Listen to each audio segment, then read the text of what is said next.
কুতুবদিয়ায় সহকর্মী এহসান আল কুতুবী অপেক্ষা করছেন আমাদের জন্য। এহসান, কয়টা নাগাদ নাবিকরা চট্টগ্রামের উদ্দেশ্যে রওনা দেবেন জানাবেন, এবং তাদের বহনকারী জাহাজ আর অন্যান্য বিষয়ে সম্পর্কে যেসব তথ্য আছে সেগুলোও জানতে চাই।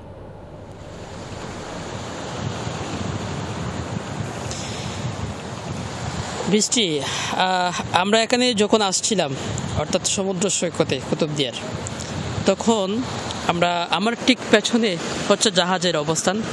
এখান থেকে মিনিমাম 5 থেকে 6 কিলোমিটার দূরে।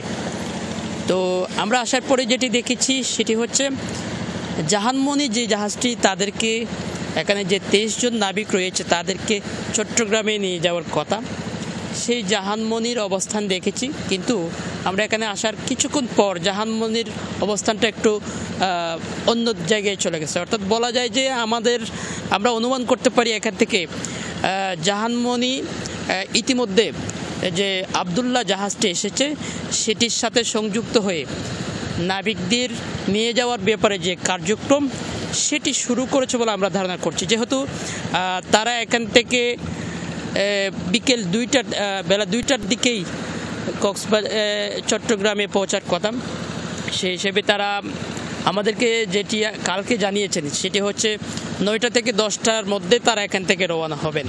তো সেই হিসেবে বলা যায় যে তারা এখানে ইতিমধ্যে তাদের যে নিয়ে যাওয়ার ব্যাপারে যে কার্যক্রম সেটি শুরু করেছেন। এবং জাহাজের যে চুনা পাথর রয়েছে 56 টন, সেটির 56,000 টন, সেটির ব্যাপারেও হয়তো তারা কার্যক্রম শুরু করেছে। এবং আসলে এই বিষয়টি নিয়ে দেশের মানুষ উৎকণ্ঠায় ছিল, উদ্বিগ্ন ছিল। কিন্তু শেষ পর্যন্ত তারা 23 জন নাবিক বাংলাদেশে এসেছেন।